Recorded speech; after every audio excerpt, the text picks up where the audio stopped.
Bienvenue dans un autre épisode du Ring Immobilier saison 6. Aujourd'hui, nous avons reçu le vice-président de l'OACQ, M. Louis Beauchamp. En recevant M. Beauchamp, j'ai eu la chance de pouvoir échanger sur la vision, les stratégies et les défis de l'OACQ et aussi, bien sûr, des courtiers immobiliers. Bienvenue dans le Ring Immobilier, animé par Jean-Sébastien Boiteau. Ça me fait vraiment plaisir que vous ayez accepté. Ça me fait plaisir de vous recevoir. Pour moi, c'est notre 6e saison, le Ring Immobilier. Puis on est concentré sur le courtage immobilier, puis d'avoir l'organisme qui vient nous visiter dans nos studios pour échanger. C'est important pour moi. 25 ans dans le métier. Maintenant, M. Beauchamp, ça me fait plaisir de recevoir l'OACQ, mais ça me fait plaisir de vous recevoir. Vous avez beaucoup... je regardais votre CV, ça prend pas 2 minutes à lire. et c'est quand même impressionnant. Vous êtes, si je me trompe pas, vous avez commencé dans le journalisme en 89, c'est ça? Exactement.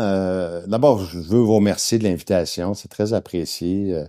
Évidemment, j'arrive ici à titre de vice-président communication de l'OACQ, puis comme vous vous adressez à beaucoup de courtiers immobiliers, puis que pour nous, c'est une façon de parler aux courtiers immobiliers. Donc, merci beaucoup pour cette invitation-là. Oui, carrière est longue. Souvent, je dis j'ai plus de passé que d'avenir. Et ça a commencé en journalisme, effectivement. Je dirais de ma carrière journalistique, ça a été avec le groupe TVA. Donc, ça, c'est toutes les années 90, là. Puis les années 90 ont été marquées par quoi? Ben, ont été marquées par la guerre du Golfe, ont été marquées par le référendum de 95, le verglas, le grand verglas qu'on a connu. C'est des moments clés, les inondations au Saguenay, la crise amérindienne. C'est toutes ces années-là. Fait que c'était une période au plan journalistique que moi, j'ai adoré. J'ai vraiment aimé travailler en journalisme. Et puis, par la suite, j'ai décidé de changer de carrière. Voilà.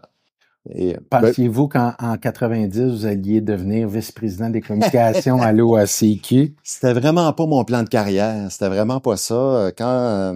En fait, j'ai bifurqué vers les relations publiques. Évidemment, c'est proche du journalisme, mais dans le fond, le fil conducteur, pour moi, ça a toujours été les affaires publiques. Donc, c'était mon intérêt comme journaliste, mais aussi maintenant, quand je suis passé du côté des relations publiques, puis j'ai eu la chance d'aller travailler pour une grande firme conseil qui est nationale. On peut nommer exactement. Ah oui, tout à fait. J'en suis très fier. C'est des belles années. Et à ce moment-là, pour moi, c'était une transition. Et puis, cette transition-là, c'était quoi dans le fond? C'était d'aider, d'apporter mes connaissances du journalisme à des gens qui sont appelés à donner des entrevues aux journalistes, donc les préparer. Les deux côtés. C'était de l'autre côté, exactement. Puis c'est de les préparer, c'est de leur faire comprendre c'est quoi la réalité journalistique, comment se passe une entrevue, parce que moi, mon travail, c'était directeur de la formation, puis c'était la formation des porte-paroles. Donc, appelé à donner des entrevues aux journalistes, aux médias, puis aussi à prendre la parole, prononcer des discours, faire des présentations devant toutes sortes de publics. Alors, puis j'ai eu aussi, à cette époque-là, je faisais du conseil stratégique en affaires publiques. Donc, puis bon, évidemment, dans quelques crises là, qui ont un peu marqué. C'est très rassurant pour un courtier immobilier qui fait des podcasts de savoir tout ce que vous avez fait. J'espère que je vais avoir l'honneur que vous me repreniez si jamais il y a quelque chose que vous voyez que je peux m'améliorer. Je suis pas là pour vous conseiller. Je suis là, moi, ça me fait plaisir, puis de vous écouter, puis d'avoir une bonne conversation.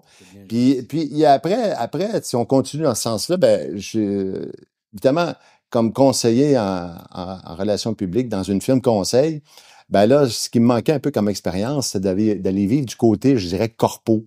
Puis j'ai eu la chance d'aller travailler à l'AMF. L'AMF, c'est une belle institution. Et puis, moi, c'était dans la foulée. Je suis entré là alors que le scandale Norbourg faisait évidemment beaucoup les manchettes. J'avais toujours le timing pour arriver au bon moment. Le Généralement, j'arrive dans des moments où ça chauffe un peu. Mais ça a été une expérience extraordinaire, une des plus belles de ma carrière. J'ai passé là 5 ans. Et puis, vraiment, ça a été bien. Puis, l'idée, c'était de ramener un peu la confiance du public aussi, parce que la confiance du public était grandement affectée par tout ce scandale. Vous savez qu'il y a beaucoup de petits investisseurs qui ont perdu beaucoup d'argent. Et ça a été très, très difficile pour beaucoup de familles. Histoire triste. Exactement. Puis après ça, complètement, on va dire champ gauche, toujours en communication, mais je suis allé comme directeur des communications de la Ville de Montréal. Ouais. Alors ça a été... Ça chauffait autant? Oui, en fait, une ville, tu gères des crises pratiquement au quotidien. Alors, une ville, tu es tellement proche du citoyen, puis la Ville de Montréal, c'est quand même un joueur majeur, on s'entend là-dessus.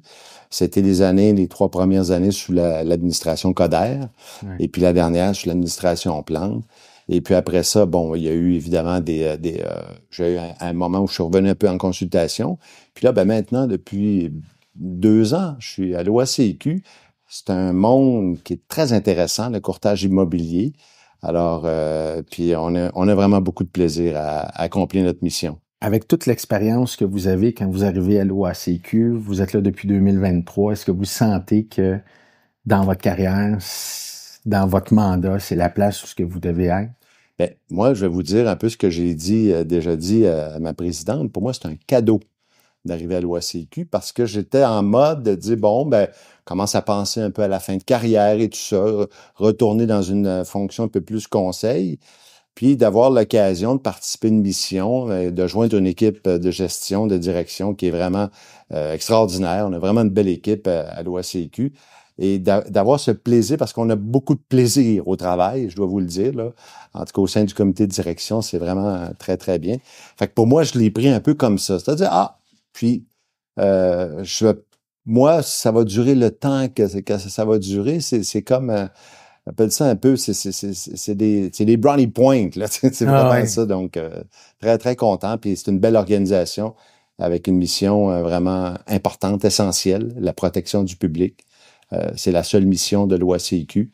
Et tous les gens qui rentrent chaque jour au travail, c'est ça leur objectif, de remplir cette mission. Parlant de mission de l'OACQ, pour le bien, la majorité, c'est des courtiers immobiliers. Pour le bien de l'auditoire, la mission première de l'OACQ, il y a plus qu'une mission, mais... C'est la seule mission, c'est la protection du public, mais comment elle s'exerce, comment elle... dans le fond, c'est, oui, par beaucoup d'informations, puis beaucoup qu'on partage avec le public par toutes sortes d'outils pour aider le public à comprendre les tenants et aboutissants d'une transaction immobilière. Et ça, c'est par l'encadrement. Oui, quand on dit c'est une mission, mais qu'il y a où on intervient sur 2 niveaux. C'est-à-dire l'information au public, le prévenir, pouvoir l'équiper pour qu'il puisse prendre des décisions éclairées. Puis d'un autre côté, c'est d'encadrer et d'appliquer la loi sur le courtage immobilier qui encadre le travail des courtiers immobiliers, qui fait en sorte qu'ils puissent respecter leurs obligations, leur code de déontologie, c'est extrêmement important, par de la formation en continu, une formation de base, évidemment. Donc, alors, c'est de cette façon qu'on accomplit notre mission. Justement, l'acteur central de l'immobilier au Québec, pourquoi aujourd'hui, M. Beauchamp, vous avez accepté l'invitation au ring de l'immobilier? Je trouvais intéressant. J'ai eu l'occasion de regarder quelques podcasts. Et puis, on a au sein de notre organisation des courtiers immobiliers qui travaillent chez nous carrément, qui ont mis évidemment leur pratique en veilleuse le temps. Et c'est un membre de l'équipe qui a attiré mon attention sur c'est intéressant, puis c'est quand même, il y a une bonne portée, c'est partagé dans le milieu. Donc, je me disais, c'est important que l'OACQ puisse aussi parler aux courtiers immobiliers. On le fait de diverses façons, déjà. Chaque semaine, on publie une infolettre, le Proactif, dans laquelle on fournit toutes sortes d'informations, on fait toutes sortes de rappels. On a des événements, évidemment. On a mis en place, là, maintenant, ça fait 2 ans, une série de forums, dont 2 sont destinés aux dirigeants d'agence et aux courtiers immobiliers pour aller les écouter, pour aller vraiment échanger sur leur pratique, la réalité du terrain, tout ça. On a également le rendez-vous annuel de l'OACQ qu'on tient en octobre de chaque année. C'est une grand-messe, je vous dirais, où c'est l'occasion dans le fond, de partager sur divers sujets, amener des éléments pour amener, je dirais, la profession, les courtiers, les dirigeants d'agence à réfléchir, évidemment, à cette industrie, les enjeux que ça peut constituer, comment elle évolue, comment elle va évoluer aussi dans le temps. On essaie toujours d'aller en ouvrant les perspectives de réflexion. J'ajouterais aussi, c'est qu'on a beaucoup d'échanges aussi, je dirais, au quotidien. Avec des courtiers immobiliers, on fait de l'inspection, comme vous le savez. Puis il y a toutes sortes d'échanges pour des enjeux très, très opérationnels. On est beaucoup en contact avec les courtiers immobiliers. Est-ce qu'indirectement, vous pourriez dire aussi que c'est un moyen de rapprocher le public avec le courtage immobilier? C'est-à-dire que nous, on a comme responsabilité de faire en sorte que le public puisse comprendre ce en quoi consiste une transaction immobilière. Transaction immobilière, ça comporte des risques. Alors, on pense qu'il est important pour la protection du public qu'il y ait une bonne compréhension de ce que c'est, par exemple. On se dit, OK, je veux vendre une maison, je dois aller faire ma déclaration de vendeur. Qu'est-ce que je dois mettre là-dedans? Ensuite de ça, tu dis, il y a toute la publicité entourant la mise en marché de la propriété que je veux mettre de l'avant. Alors, il y a tous les éléments, comment faire en sorte aussi, parce qu'il y a des éléments juridiques, très, très importants. On va se retrouver devant un notaire au terme d'une transaction. Alors, il y a toutes sortes d'éléments, puis pour le public, puis je pense à ceux notamment puis on en parle beaucoup de ce temps-là, l'accès à la propriété, comment c'est un enjeu, c'est difficile. Alors, raison de plus pour devoir se préparer, puis de faire en sorte qu'on puisse le faire dans les meilleures conditions possibles. À l'époque, il y a eu un gros changement. L'OASIC, on appelait la CAIC. Oui. Depuis 2000, comment l'OASIC a-t-elle évolué depuis les années 2000? Évidemment, oui, d'une association, c'est devenu un organisme d'autoréglementation. Nous, on se considère comme vraiment le régulateur, une autorité en la matière en termes de réglementation du courtage immobilier.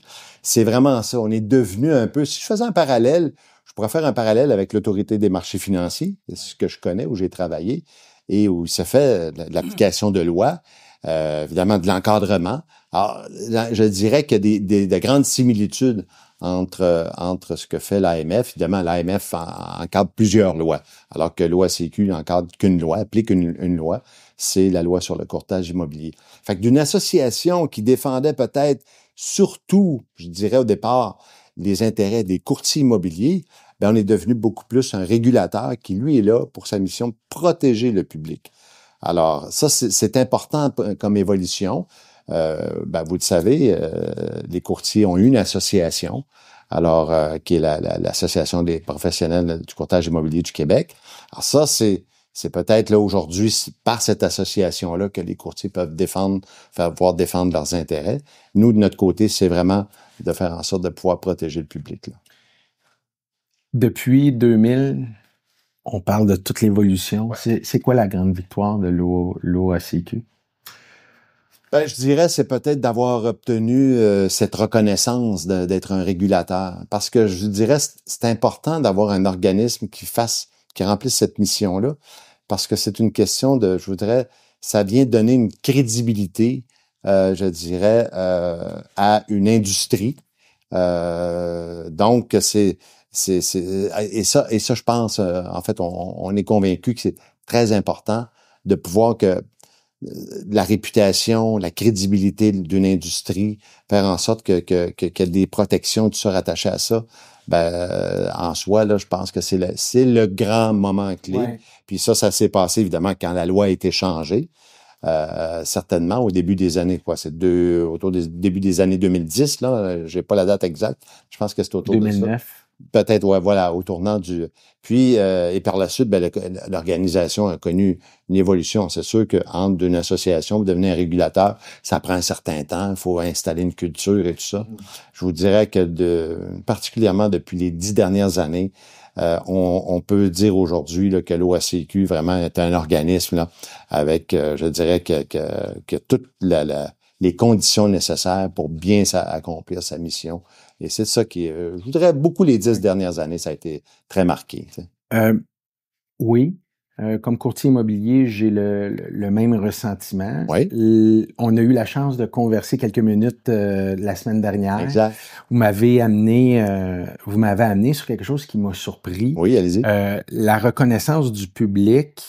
Je sentais que c'était un défi à relever parce que seulement 5%. Ouais. Je vous laisse continuer, mais... Ben, en fait, écoutez, il y a quelques années à peine, on mesurait pas vraiment le taux de notoriété de l'OACQ. Ça a commencé si je ne m'abuse, autour de 2017-2018. Et au début, c'était 5% de taux de notoriété. Fait que donc, le public ne connaissait pas. Moi, j'ai acheté et vendu quelques maisons, mais avant d'y travailler, je connaissais pas l'OACQ moi-même. Mm-hmm. Alors, vous pouvez imaginer, et aujourd'hui, on est rendu à 20%. Faut pas s'attendre à ce que tous les Québécois nous connaissent, parce que... Mais quand même, si mais on parle mais c'est un bond assez exceptionnel, extraordinaire. Dans quelques années, là, sur 5-6 ans à peine, là, je vous dirais, là, ça a bondi. Puis ça a fait en sorte aussi, comment on arrive à ça? Ben, c'est d'être présent dans le public, de faire en sorte de pouvoir parler, communiquer avec le public. Comme vous faites aujourd'hui. Ben, moi, depuis que je suis arrivé, je vous dirais, ça a commencé aussi avant moi, mais j'ai comme... avec tout l'appui, parce c'est un comité de direction, on travaille beaucoup en collégialité, tout l'appui du comité de direction, de la présidente et chef de la direction, Nadine Lindsay, il y avait cette volonté que le public nous connaisse, puisse savoir que on a des outils à la disposition, de l'information. Fait que c'est ça qu'on a fait beaucoup. Bon, c'est sûr qu'on a eu des dossiers qui ont été médiatisés. C'est un peu dommage que ça arrive dans ces occasions-là, mais c'est souvent une occasion, justement, de pouvoir positionner la mission, et c'est ce qu'on s'était forcé de faire. On répond présent. Quand les médias nous demandent, dans la mesure jusqu'où on peut aller, parce que, je vais vous donner un exemple, on ne commande pas les décisions, par exemple, du comité de discipline. On ne révèle pas ou on ne confirme pas qu'il peut y avoir une enquête ou non. Puis justement, pour protéger ces enquêtes, quand des situations, on doit aller en enquête. Fait que c'est pour ça que c'est très important. Puis, mais pour nous, c'est toute occasion de communication qui peut se présenter à nous, et de façon proactive. Ouais. Par exemple, on est à quelques semaines. Je ne veux pas faire de trop de temporalité parce que votre émission va probablement durer dans le temps. Mais le mois d'avril, mois d'avril 2025, pour la première fois, on met en place ce qu'on appelle le mois de la littératie immobilière. Ça veut dire quoi? C'est un peu jargon, la littératie, là, mais dans le fond, de quoi on parle, c'est de la connaissance. C'est-à-dire à savoir que quelqu'un qui veut faire une transaction immobilière possède suffisamment de connaissances pour pouvoir être en terrain sûr, là, bien informé quand vient le temps d'aborder tout ce cheminement à travers le moment où il décide soit d'acheter ou de vendre, faire en sorte qu'il puisse bien comprendre tout ce cheminement-là, tout ce que ça implique et tout ça. Alors, donc, on a sondé, il y a environ à peu près 1 an de ça, puis on s'était dit, voyons voir c'est quoi l'aisance, le confort du public par rapport à ses connaissances en matière immobilière. Or, on est à peu près, pas loin de 60% des gens qui s'estimaient pas suffisamment outillés dans un contexte de transaction immobilière. Leur connaissance n'est peut-être pas suffisante. Nous, on s'est dit, là, il faut faire quelque chose. Comme organisation, c'est notre rôle par rapport à notre mission, de pouvoir faire en sorte qu'on puisse justement aider le public. Puis on a organisé tout un mois. En ce moment, je suis dans une balado, émission balado. On fait la même chose chez nous. Le OACQ, on enregistre des balados et on s'est équipé un peu comme vous. Là, ça me fera plaisir d'être pourquoi pas éventuellement? Vous me parlez de gagner de la notoriété comme organisation, de vous rapprocher du public. Est-ce que... et d'éduquer. Bravo d'ailleurs pour le mois d'avril, l'initiative que l'OACQ et vous aviez pris pour amener ce projet-là. C'est rafraîchissant de voir l'OACQ s'impliquer puis d'avoir de plus en plus la proximité. Avec l'intelligence artificielle, avec les nouveaux logiciels sur l'immobilier, pour ne pas les nommer, qui arrivent. Et tout cet encadrement-là, puis les situations qui est arrivées avec les courtiers immobiliers. est-ce que tout ça, ça crée, en quelque sorte, des défis pour les courtiers immobiliers à remonter quelquefois la pente qui est assidue pour des raisons que la grosse majorité, ça appartient pas? Ben, c'est sûr que l'évolution de l'industrie puis l'évolution du monde dans lequel on vit, on parle d'intelligence artificielle, ça fait partie de plus en plus de l'environnement, pas juste du courtage immobilier, mais dans toutes les sphères de société. On le voit cependant, puis nous, c'est des sujets qu'on a abordés lors des derniers rendez-vous. On a abordé ces questions-là. Nous-mêmes, à l'interne, on a beaucoup réfléchi on continue de le faire d'ailleurs, parce que l'intelligence artificielle, c'est en mouvance constante, là.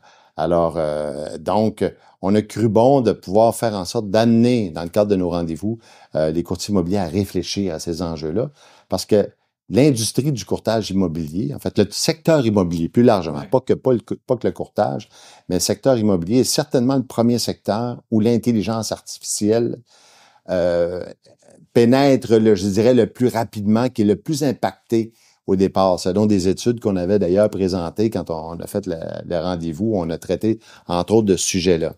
Nous, c'est sûr que ça nous a amené à réfléchir à ça. D'ailleurs, on s'est vraiment engagé. Notre première réalisation dans ce sens-là, c'est de faire en sorte, on a un site web et tout ça. On a un centre d'info. Les gens, donc, peuvent appeler. Puis il y a le public, mais aussi les courtiers immobiliers. Puis on s'est dit, premier geste qu'on a posé concrètement, de dire, on va se doter d'une agente conversationnelle, mais qui est une agente d'intelligence artificielle. Alors ça, c'est intéressant. On a lancé ça, alors que les courtiers, on le sait, travaillent 7 jours sur 7, ont besoin parfois d'une information. Bien, c'est sûr que si l'OACIQ est fermé le samedi puis le dimanche, c'est beau, il y a le site Internet, mais maintenant, il y a une agence conversationnelle. Ils peuvent poser des questions. Ils ont un doute, quelque chose, ils veulent avoir une information. Ils peuvent même, dans le cadre de leur travail avec leurs clients, pouvoir accompagner leur client, justement, à faire en sorte de mieux comprendre, d'avoir des réponses à ces questions, puis pouvoir, justement, faire cet accompagnement-là. Moi, je dirais, c'est drôle parce que, puis on a souvent ces discussions-là à l'interne, la technologie, c'est beau, l'intelligence artificielle, c'est beau, mais qu'est-ce qui demeure, après tout? C'est le contact humain. Puis le contact humain va devoir être davantage valorisé parce que ça, c'est un peu les inquiétudes autour de l'intelligence artificielle, à savoir que où se trouve l'humain dans tout ça. Et puis ça a été des choses, on a réfléchi à ça dans le cadre d'ailleurs du dernier rendez-vous. Et donc on partage ces éléments-là. C'est sûr que pour les courtiers immobiliers, ça va vite, hein, c'est très rapide.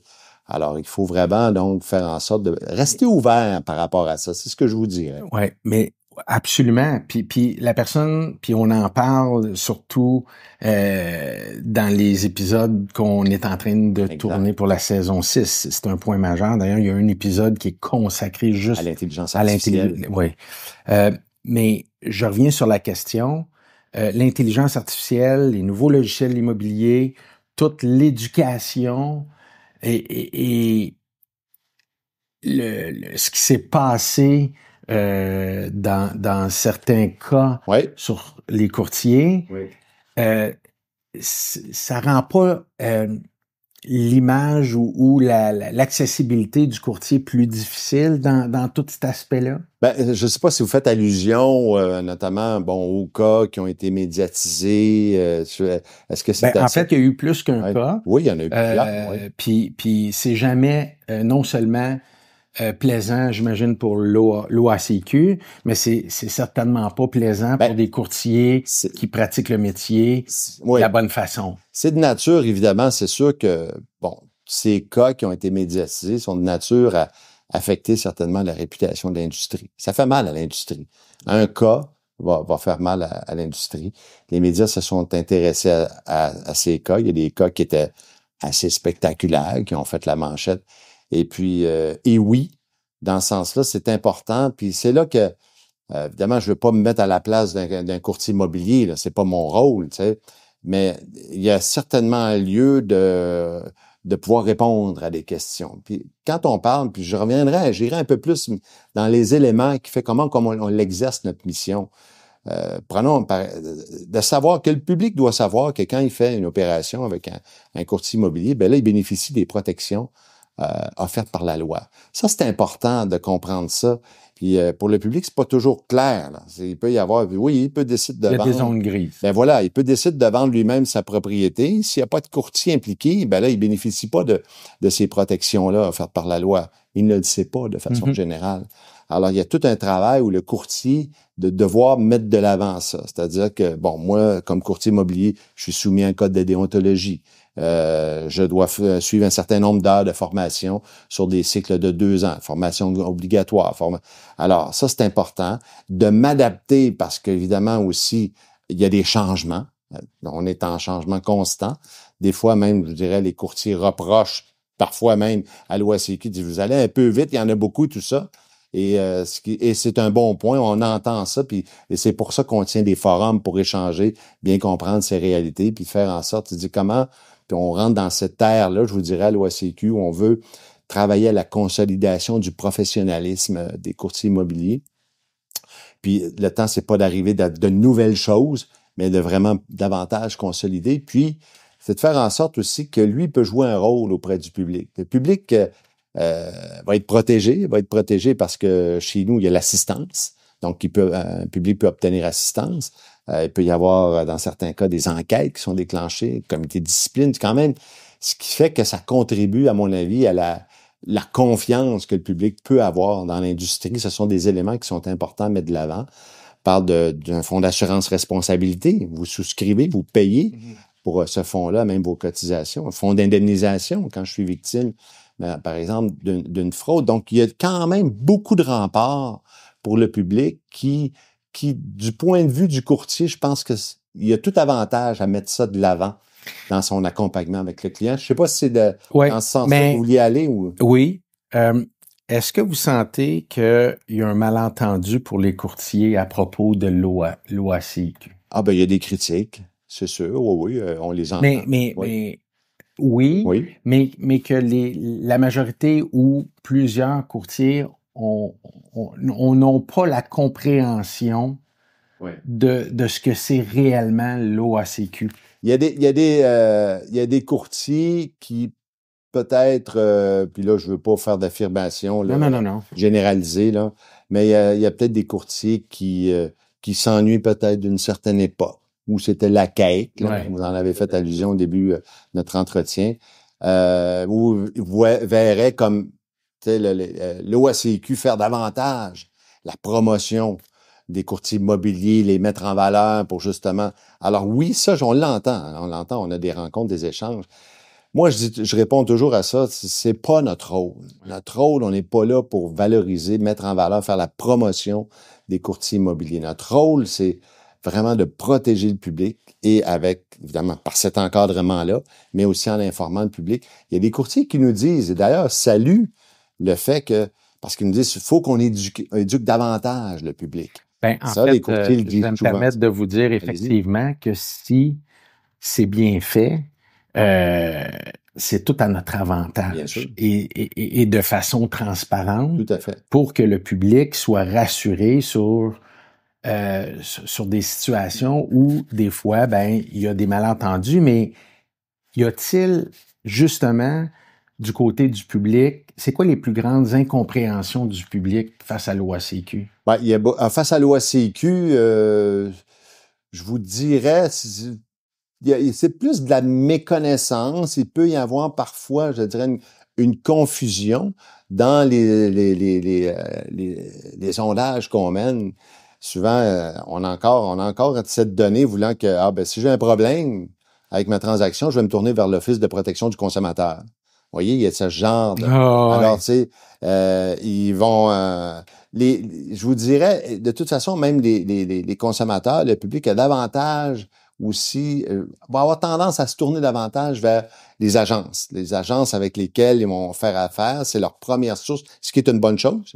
Parce qu'évidemment, les agences et les courtiers immobiliers ont toute cette connaissance, ont toute cette information-là qu'ils peuvent leur partager. C'est les premiers, là, c'est ceux qui sont en première ligne. Là. Ça, c'est important.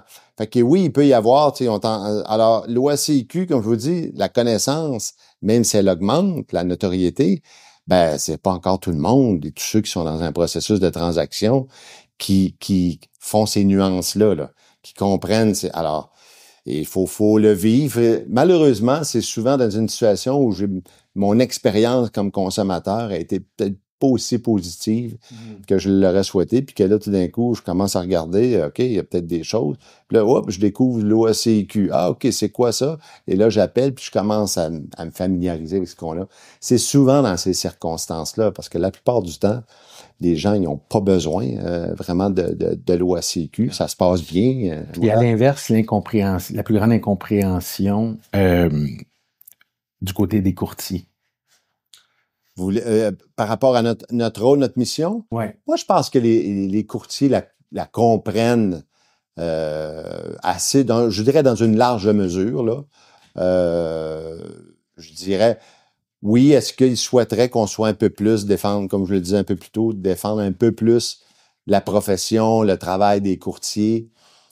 Je comprends, mais c'est pas notre rôle. Ouais. Alors, c'est important parce que sinon, on se placerait dans une situation où notre mission viendrait en conflit d'intérêts avec ce que poursuivent eux, les courtiers. Les courtiers, c'est des conseillers. Ils sont là pour accompagner des gens qui veulent faire une transaction immobilière. C'est leur rôle de faire, si je représente un vendeur, d'aller chercher le meilleur prix, la meilleure condition possible de vente de ma propriété, acheter à l'inverse ce que je veux, mais aussi au meilleur prix possible, aux meilleures conditions possibles. Fait que c'est ça un peu, je vous dirais. Il y a parfois encore, je l'entends encore, tout à fait. Pensez-vous que la population fait encore confiance aux courtiers immobiliers? Je pense que oui. Oui, je pense que oui. Je pense que, écoutez, je sens pas de mouvement où les gens là, abandonnent de faire affaire avec un courtier immobilier. J'ai pas de données à vous sous la main comme tel là-dessus, mais je pense que fondamentalement, oui. Le public, les gens sont intelligents. Ils sont capables de faire la part des choses. C'est-à-dire que oui, quand ils prennent connaissance des situations médiatisées, oui, on dit qu'est-ce qui se passe dans le courtage immobilier? Moi-même, évidemment, parce que j'ai des amis pour me poser des questions. Je relativise toujours. Oui, il y a des cas, c'est sûr qu'il y a des cas. Mais la très grande majorité, dans des cas, ça se passe très bien. Fait que de penser que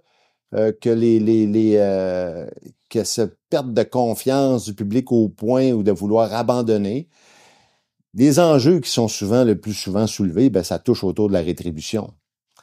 Ça, c'est sûr, parce qu'avec l'augmentation des valeurs foncières, ça fait en sorte qu'aujourd'hui, les gens se disent toujours, ouais, ça me coûte cher en termes de rétribution. Ça c'est des choses. Puis je vous rassure, je veux pas. Mais moi, je rentre pas dans ce Ça, c'est le modèle d'affaires de l'industrie. Ça, je peux pas me prononcer vraiment là-dessus comme régulateur. Là. Non. Puis je veux pas embarquer dans le principe de la victime, le côté victime. Les côtés, on n'est pas des victimes. On est en possession de nos propres moyens, nos propres décisions. Comme dans toute chose, il y a des gens qui fonctionnent très professionnellement, puis c'est des piliers de l'immobilier. Comme à l'inverse, les gens qui ont été sanctionnés, ils ont été sanctionnés, mais l'image du courtier, avec toute transparence, il y a toujours un défi ou deux de plus pour redorer l'image du courtier.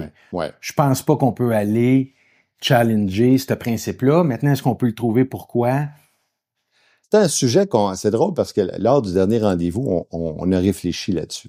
C'était des éléments qu'on a mis de l'avant, puis c'était aussi comment se présente le courtier immobilier. Tu sais, il y a des courtiers immobiliers qui mettent beaucoup de l'avant, puis leur réussite. Vous savez. Puis il y a beaucoup d'émissions de télé, puis pas juste au Québec, là, il y en a aux États-Unis, il y en a qui viennent de la France, d'un peu partout, même dans le monde. Puis c'est souvent, qu'est-ce qui est valorisé là-dedans, c'est la réussite, la richesse que ça m'a procuré. Puis, et on avait ce genre d'échange-là, puis on disait à un certain moment, bon, c'est correct, mais est-ce que t'es obligé de jouer là-dessus, ou si tu devrais pas davantage faire valoir ton expertise, ton rôle conseil, comment t'accompagnes, c'est un peu ça. Puis, ben ça, c'est une culture. Il y en a, Mais je suis d'accord avec vous. mais ça, on voit que ça, pour l'image, c'est sûr que les gens vont dire, ouais, tu sais, il y en a qui aiment bien, comme on dit, flasher, là. Alors, donc, ça, c'est, les gens se font quand même, ont cette opinion-là. Sont plus ouverts à avoir la lumière sur eux autres pour les mauvaises raisons. Il y a beaucoup, il y a beaucoup, ben, en fait, je dis il y a beaucoup. C'est évidemment, avec les médias sociaux aujourd'hui. Oui, ben c'est ça. En fait, est-ce un problème, puis là, on n'est pas obligé d'aller là, mais est-ce un problème de société? Parce que les médias sociaux, aujourd'hui, quand on devient courtier immobilier, il faut savoir les gérer, il faut savoir l'utiliser, et la ligne est mince entre tomber dans l'abondance puis plus gros que nature. C'est difficile à l'heure des médias sociaux. Je me souviens d'avoir écouté un de votre podcasts que ça a été justement qui traitait un peu du sujet. Puis aujourd'hui, les courtiers immobiliers, ils savent, ils n'ont pas le choix d'être là. Mm-hmm. Fait que, tu sais, et donc, c'est beaucoup comme ça qui vont chercher de la clientèle. C'est beaucoup comme ça qui se mettent de l'avant. Puis c'est toujours à savoir c'est qui va réussir la meilleure mise en marché de soi. Dans le fond, parce que c'est pas évident, là, capter l'attention sur TikTok, sur Instagram, sur ces plateformes-là, alors que les gens, ils passent leur temps à swapper, balayer. Non, mais c'est vraiment... Puis c'est celui qui va m'accrocher le plus, c'est qui me fera rire le plus, qui va m'éblouir. C'est exigeant, c'est même cruel en quelque sorte. C'est exigeant, puis je fais du pouce, c'est exigeant pour une partie de je dirais pas, oui, l'ancienne génération.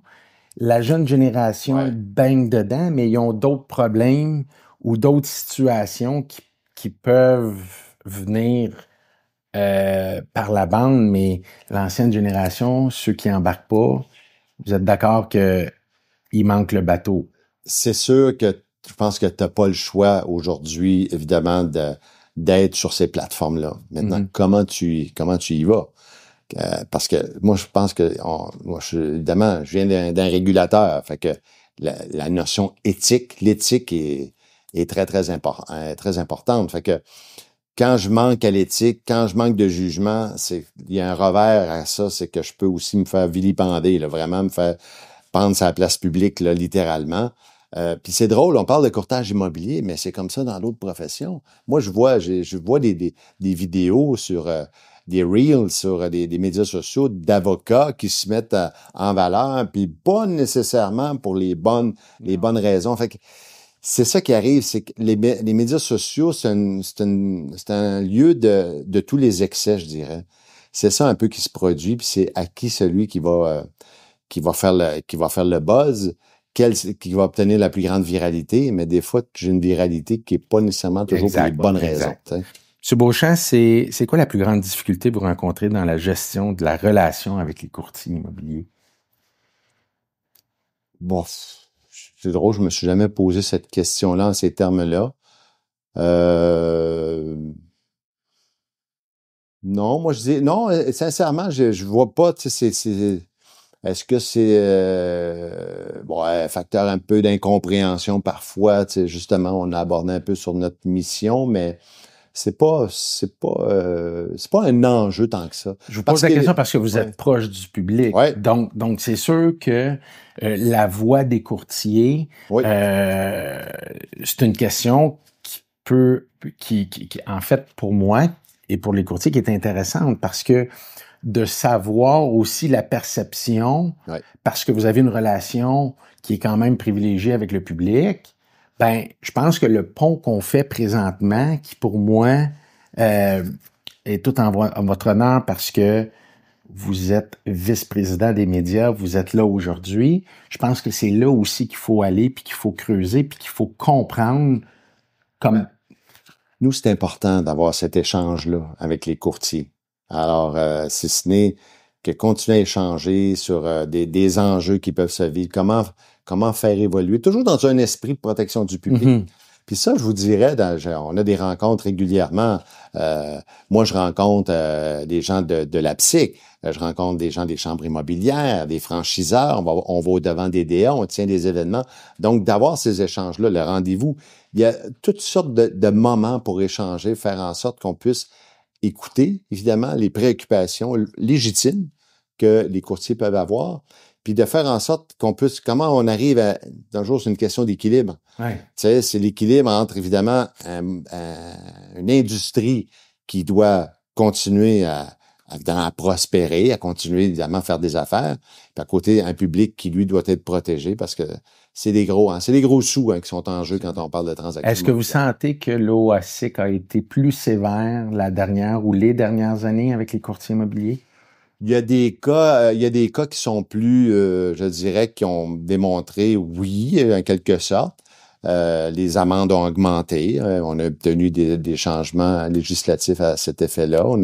On a eu aussi certaines, ce qu'on appelle pas tomber dans le jargon, là, mais il y a des amendes de type administrative, là, donc, de ce genre de choses-là qui permettent souvent d'éviter d'aller en discipline parce que, mais plus sévère, non, qu'on fait notre travail avec toute la rigueur possible.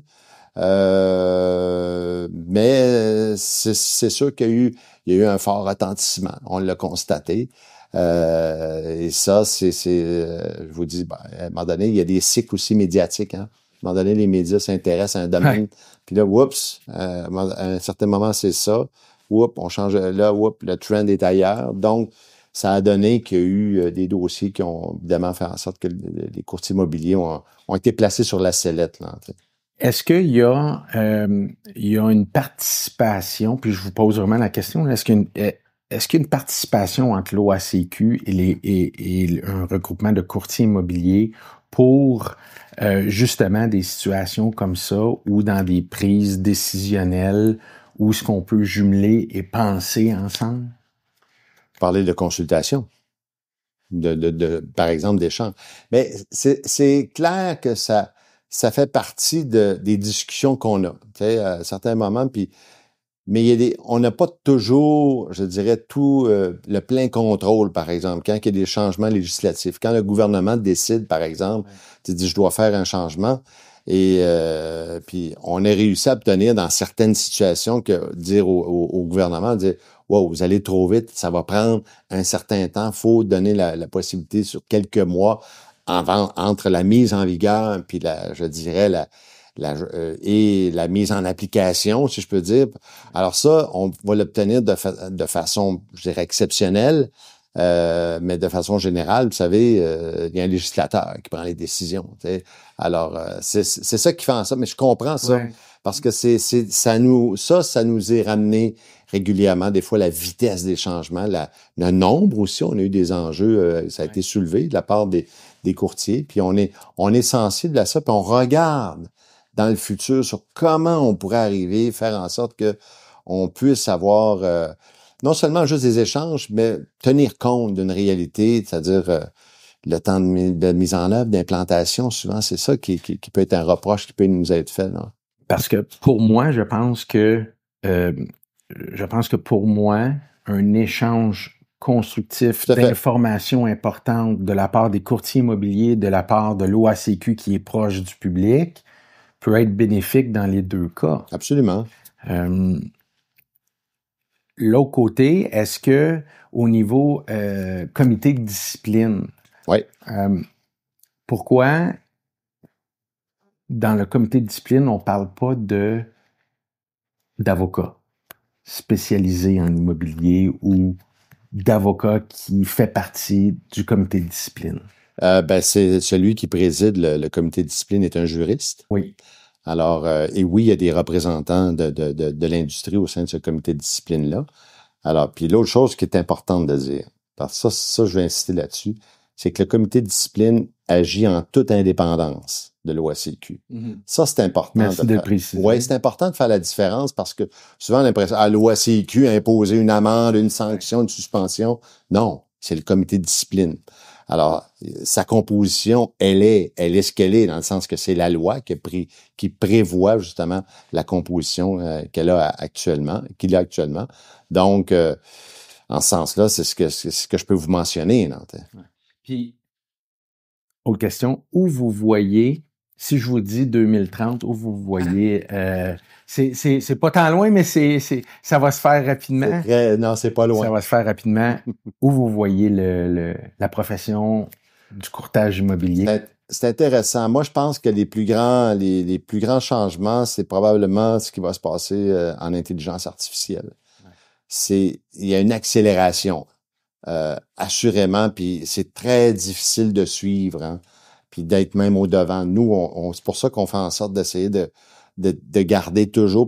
Puis on estime, de notre point de vue, là, en toute modestie, là, je vous dirais de façon assez modeste, on se considère comme des innovateurs. Quand on regarde par rapport aux régulateurs reste du Canada, une agente conversationnelle qui répond à des questions, c'est pas quelque chose qu'on a vu ailleurs au Canada. Fait que on a cette volonté de vouloir être constamment innové, essayer de voir venir, d'anticiper. Donc, l'intelligence artificielle est en train de transformer pas seulement le courtage immobilier, mais aussi le courtage immobilier. Ça, c'est clair. Mais où vous voyez la profession du... Où je vois la profession? Oui. Difficile à dire. Je veux pas, sincèrement, je suis pas très devin. Je suis pas du genre à regarder dans 5 ans. On vous prend pas au mot, là. Non, vous me prendrez pas au mot parce que je me mouillerai pas là-dessus parce que, non, mais pour la simple et bonne raison, tu dis, qui suis-je, moi, pour dire dans 5 ans? Non, mais en fait, c'est qui vous êtes? Vous êtes le vice-président de l'OACQ qui représente un des vice-présidents. Un des vice-présidents. Des communications, vous savez. Alors, non, mais vous êtes dans l'immobilier. Tout à fait. Donc, c'est sûr que j'allais vous poser cette question-là, à la vitesse que ça va. Tout à fait. Donc, dans 5 ans, c'est loin, mais c'est vraiment pas loin. Exactement. Vous parlez aussitôt de l'intelligence artificielle. Oui. Je vais ajouter à ça, est-ce que le courtier immobilier se rend plus vulnérable avec l'intelligence artificielle? Si oui, qu'est-ce qui va arriver dans 5 ans? Moi, je dirais une chose. Oui, c'est-à-dire il y a un côté menaçant à ça, mais c'est une formidable opportunité aussi, l'intelligence artificielle, qui peut l'aider dans son travail. Puis autre chose, si je projette un peu là, dans 5 ans, là, c'est que on vit dans un monde de plus en plus complexe. Toutes les professions se complexifient. Les enjeux sont de plus en plus complexes. Puis le courtier immobilier, comme on l'a connu peut-être il y a 10, 20, 30 ans, ben celui de demain, il faut pas s'attendre à ce qu'il possède toutes les qualifications, toute l'expertise nécessaire. Qu'est-ce que je veux dire par là? C'est qu'il y a certainement besoin de s'entourer de spécialistes. Et c'est ça aussi qui fait en sorte, parce qu'à un certain moment, on en demande beaucoup courtier immobilier. À un certain moment, une seule personne ne peut pas tout maîtriser. Prenons par exemple, si on prend le courtage dans le secteur commercial, alors c'est autre chose complètement. Puis là, regardons simplement l'évolution juste de ce qui se trame, ce qui s'en vient dans le domaine de la copropriété. Oh là, on est en train de faire un gros changement qui fait en sorte, et arrive à un certain moment, est-ce qu'un seul courtier immobilier peut posséder toute l'expertise, alors que dans bien des cas, moi je lui dirais de bien s'entourer. Donc, des fois, d'aller chercher des expertises pointues qui vont l'aider à pouvoir bien faire son travail, évidemment, tout dans le respect de ses obligations. Et je suis content de vous entendre dire que on en demande beaucoup pour les courtiers immobiliers. Oui, c'est vrai. Puis oui, je pense que je seconde pour moi-même être courtier immobilier. La ligne est mince entre le courtier qui fait pas bien sa job puis le courtier qui performe. Oui. Puis, mais le risque d'erreur existe. Oui. C'est pas... oui. Alors, c'est... Puis tu sais, l'intelligence artificielle, faut savoir comment la gérer, peu importe dans quel métier, parce que si on se supporte trop sur l'intelligence artificielle, est-ce que les compétences vont en souffrir tôt ou tard? Moi, c'est mon opinion personnelle, mais la ligne est mince entre les deux. Je vous dirais, il y a une autre dimension que j'amènerais aussi à la réflexion. C'est-à-dire que on est dans une société où de plus en plus la gestion de risque prend de plus en plus de place, doit prendre de plus en plus de place dans les organisations. et développer des cultures de gestion de risque au sein des organisations. Puis ça touche les agences aussi, là. Alors, même les plus petites, là, de réfléchir à ça. Je pense que il y a certainement une exigence de plus en plus grande que le courtier va devoir, c'est de dire, hey, OK, comment je gère mon risque? Et aujourd'hui, mon risque, il vient d'où? Et pas juste les courtiers. C'est partout dans la société, là. Ça touche les dirigeants d'agence, les franchises, les franchiseurs. Tout le monde doit gérer le risque, puis ça, c'est complexe, la gestion de risque, là. Si vous aviez un message à adresser aux courtiers qui écoutent l'épisode, ce serait quoi? Ben, je vous dirais, vous êtes certainement les meilleurs ambassadeurs, là, auprès du public pour justement participer à son éducation. C'est-à-dire l'accompagner. Je pense que l'accompagnement que les courtiers peuvent donner au public est très important. Il se positionne, il se dit un professionnel, ben voilà, c'est de se comporter en professionnel, de dire, OK, moi, là, quel est le meilleur conseil que je peux donner à mon client? Comment je vais l'aider à maîtriser les complexités rattachées à une transaction immobilière, bien comprendre la notion de risque, hein, parce que c'est une transaction qui comporte des risques. C'est tout ce travail-là, puis c'est sûr que, bon, il y a le volume d'affaires. Ah oui, c'est sûr qu'on va faire des transactions, quand on est courtier immobilier, mais aussi c'est la qualité de ce que je fais. Construire à long terme. Construire à long terme. Puis je vous dirais, il y a beaucoup de courtiers immobiliers qui sont là depuis des années, des décennies, puis ils ont la passion, pour ne pas dire la vocation. Et je pense que ça existe toujours, mais est-ce que c'est comme ça que ça va continuer à se développer? C'est à géométrie variable, je vous dirais ça. Si, en fait, il y a rien de parfait, l'OACQ, selon vous, où doit améliorer certaines portions de de tout son ensemble? Y a-tu des... On va parler un peu pour ma paroisse, la communication. C'est sûr que la communication, c'est extrêmement important. On le dit tout le temps, là, c'est très important. Des fois, il y a des choses, tu dis, on aurait pu mieux communiquer là-dessus. Et ça, je vous dirais, ça fait partie de notre quotidien, là, de pouvoir, OK. Alors, parce que, donc, c'est bien s'assurer, là, de pouvoir, la gestion de changement, parce que, l'OACQ, on arrive avec souvent des changements, puis bon, ça change encore. Ah, OK. Vous voyez, je l'entends souvent, ça. En fait, changer, c'est-tu mauvais? C'est-tu le changement pour l'évolution? C'est toujours dans une perspective d'amélioration. Ouais. Maintenant, il y a la réalité. Tu sais, c'est un métier, vous le pratiquez, qui est exigeant, qui demande beaucoup d'heures et tout ça. Puis à côté de ça, ben là, moi, j'ai des obligations. Vous savez, je suis courtier, j'ai des obligations. Il y a toute cette paperasse, hein, on le sait. Il y a bien du document, tout ça. Alors, le jour où, je veux pas donner de scoop, mais on réfléchit juste. Faut en donner, si vous voulez. Non, je peux pas. Je peux pas. En temps et lieu. Ouais. Alors, on pourra revenir. Oh, ouais. Alors, mais il y a des choses qui certainement faire en sorte qu'est-ce qu'on peut faire pour faciliter justement le travail des professionnels du courtage immobilier, que ce soit les dirigeants d'agence, pour faire en sorte qu'ils peuvent le mieux s'acquitter possible de ces obligations, de toute cette gestion administrative entourant leur travail. Comment on peut leur faciliter la vie.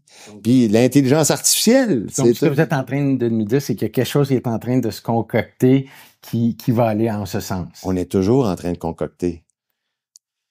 Quel est le plus grand défi de l'OACQ que doit relever l'OACQ en 2025?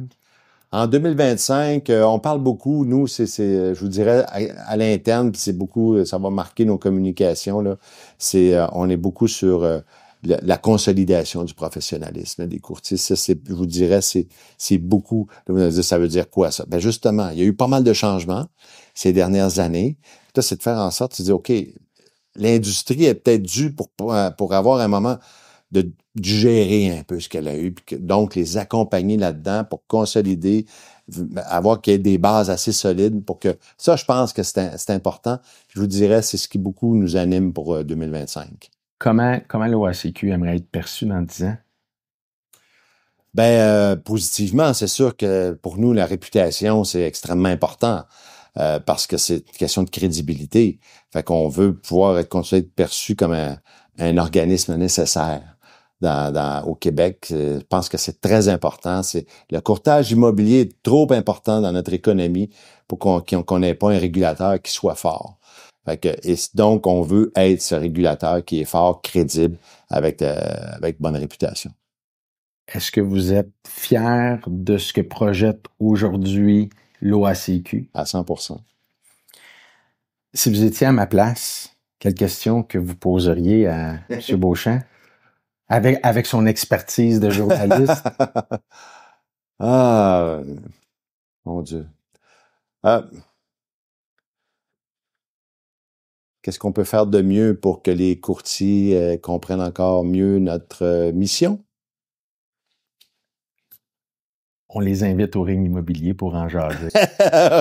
On va revenir. Oui, vous allez avoir votre carte chouchou. On reviendra avec plaisir. 2030, si vous deviez rédiger un titre de journal décrivant l'OACQ.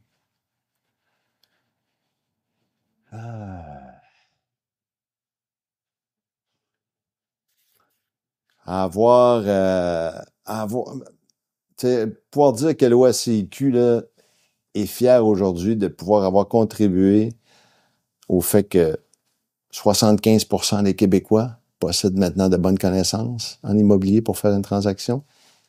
Si on arrivait là, dans 5 ans, là, on faisait le même sondage, puis au lieu d'avoir 60%, on aurait autour de 70-75%, on pourrait dire qu'on a fait notre job auprès du public.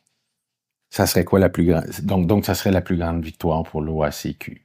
Bien, certainement une très grande victoire, c'est sûr, parce qu'on vient toujours à dire, si le public est bien outillé, il est bien informé, ben il va faire en sorte qu'il va faire des transactions de façon éclairée. Il va poser les bonnes questions. Nous, ce qu'on souhaite, c'est que le public, dans leur relation avec les courtiers immobiliers, qui posent les questions, qu'il n'ait pas peur, puis que le courtier soit en mesure de bien répondre à ces questions-là. M. Beauchamp, je pense que j'aurais pris encore 1 heure. J'ai plein de questions, mais je sais que, 1, vous êtes très occupé. 2, on a des épisodes à tourner. Donc, ce que je vous propose, c'est de revenir dans la prochaine saison pour faire un suivi sur... Avec grand plaisir. Sur les mois et peut-être l'année qui va avoir suivi, puis où est-ce qu'on va en être, et peut-être qu'on va pouvoir reprendre certaines questions et y répondre parce qu'on va être dans le futur. Parfait. Bien, merci beaucoup encore une fois de l'invitation, puis ça me fera plaisir de converser avec vous. Merci de rendre l'OACQ plus accessible et d'amener vos connaissances de communication à être plus proches non seulement du public, mais de se rapprocher aussi dans une communication de la sorte avec les courtiers immobiliers. Je vous remercie. Martin Ross est un expert hypothécaire. Il est animé par la passion d'accompagner les individus dans la concrétisation de leurs projets immobiliers. Collaborer avec Martin Ross, c'est opter pour un conseiller compétent et déterminé à transformer vos ambitions immobilières en réussite concrète. Photographie, vidéo, visite virtuelle, vidéo immobilière, Asvalet est votre partenaire de succès. Il travaille main dans la main avec les courtiers pour garantir que leurs propriétés captivent l'attention. Leurs médias sont de la plus haute qualité, assurant que chaque listing attire et retienne l'attention. Au-delà de la technologie, ils comprennent l'importance d'un service client de premier ordre et c'est ce qu'ils s'engagent à offrir à chaque étape. Pionniers de la technologie de la réalité virtuelle, ils adoptent les innovations pour garder une longueur d'avance dans le secteur immobilier. Une seule adresse pour tous les besoins de mise en marché d'un courtier, simplifiant ainsi le processus et garantissant que chaque mandat se démarque. Leur capacité à s'adapter rapidement aux nouvelles tendances et besoins du marché font de eux un allié inestimable pour tous les courtiers. Les restaurants-bars Zibo proposent une cuisine de type californienne haute en saveurs et en couleurs. Couronnez votre expérience gourmande avec leur carte de vin sélectionnée pour tous les goûts. Goûtez à l'expérience Zibo, une aventure 100% québécoise.